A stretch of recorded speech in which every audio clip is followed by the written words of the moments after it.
Good morning, and today let's talk about blogs for your small creative home-based business. And I know that people are going to not want to watch this video, but I suggest that you do because a blog is, I think, becoming a necessity. 5 years ago, I would have said it was a good thing to have if you have the time. I think that a blog accompanying an e-commerce website or an Etsy shop or a Goimagine shop or wherever you sell is really getting to be kind of something necessary. And there are a few reasons for that, which I'm going to go over. But before I do, I will introduce myself. I'm Kara Bunton. I've owned a home based business for 25 years. Oh my God, 25 years in various forms. And I've had multiple websites, multiple blogs. So I do have experience with this. And I am going to be doing some videos about blogging, but I want to tell you why you need a blog. And I know that people don't want to have a blog to go with their website or their shop, but it's really a good idea to have one, even if you only have 10 articles on it. It doesn't have to be fancy, but having one is going to help you. So, the first reason that you should have a blog for an e commerce website is that it's good for authority building and answering questions for your customers. And if you have questions that your customers ask you all the time, the easiest thing to do is to write an article about it and put it on the website blog where you can then send them to the article, because that way you don't have to write the answer out every single time. You don't have to be answering the same questions 50 times a day. And it's something that people will appreciate because they can go through it in their own time. And it also shows that you know what you're talking about, because you can usually get into a lot more detail when you're writing an article. And it doesn't have to be something that you're just kind of trying to write a short answer to something. It's good for building authority that way. It's also good for quote unquote meeting customers where they're saying, does this person know what they're talking about? And when you send them to an article that you've written that goes through everything they would be asking, then they know that you know what you're talking about. So it's a good way to introduce yourself to people. And maybe when they're on that one article, they could go to a different article, or you could have links in the article that go to your products. That's the point of having a blog, right? Is to send people to your products, but it's also to build your authority and to introduce yourself to people and have them kind of get to know you and your business a little bit. The next reason why it's good to have a blog that goes with a website is it's a neutral landing page. It's not just sending people, like if you're posting on Pinterest or social media, you're not just sending people to a listing, you're sending them to a website where they can read about the listing. I have a lot of articles on my sites that link to products, but it's not a topic about the product. It's about birthday parties, or it's about decorating a cake, or it's about, gifts for someone. It's like a gift guide. And all of those articles link out to products. But when the customer comes to the article, they're not thinking, oh my God, I have to make a decision about buying this right now.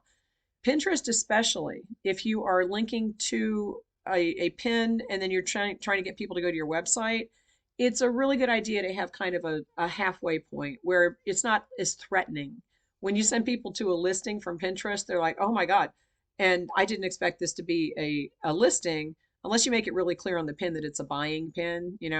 But a lot of times people think they're going to an article, and if they show up to the page that the pin goes to and it's a listing, they'll just bounce right off because they didn't expect that.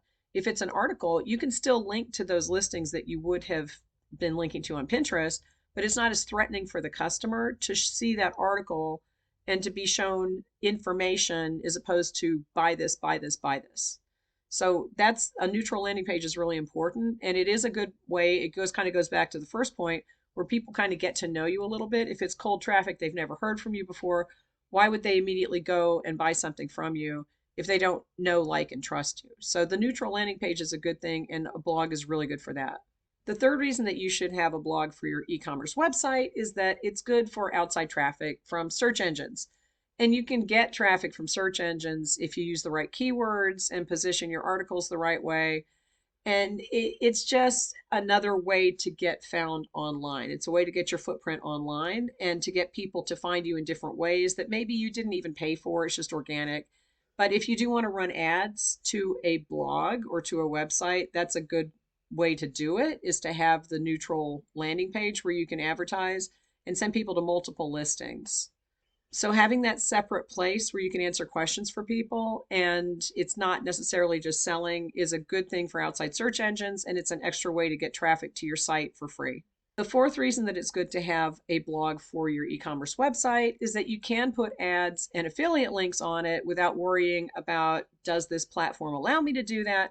If it's your website, it's your blog, then you can do what you want on it. And you do have to put the right disclosures. I'm not saying you can't just, you can just like load it up with affiliate links. But as long as you're doing the right affiliate disclosures, you can put ads on it. You can apply to an ad agency that puts ads on your site if you want to. I would be careful with that if it's an e-commerce site, like if it's on your e-commerce site. But if it's a separate website, that's a little different, and you can handle it a little bit differently. But you can put affiliate links on, and you can link to other people's products with affiliate links and get payments for that. So a website is good for that because you have full control over what you're putting on it and how you're displaying that information. Whereas if you're on a platform, they're going to have their own rules about affiliate links and that kind of thing. And you don't necessarily want to put ads. I mentioned this before, but you don't necessarily want to put ads on a site that's selling things because you want the focus to be on your products.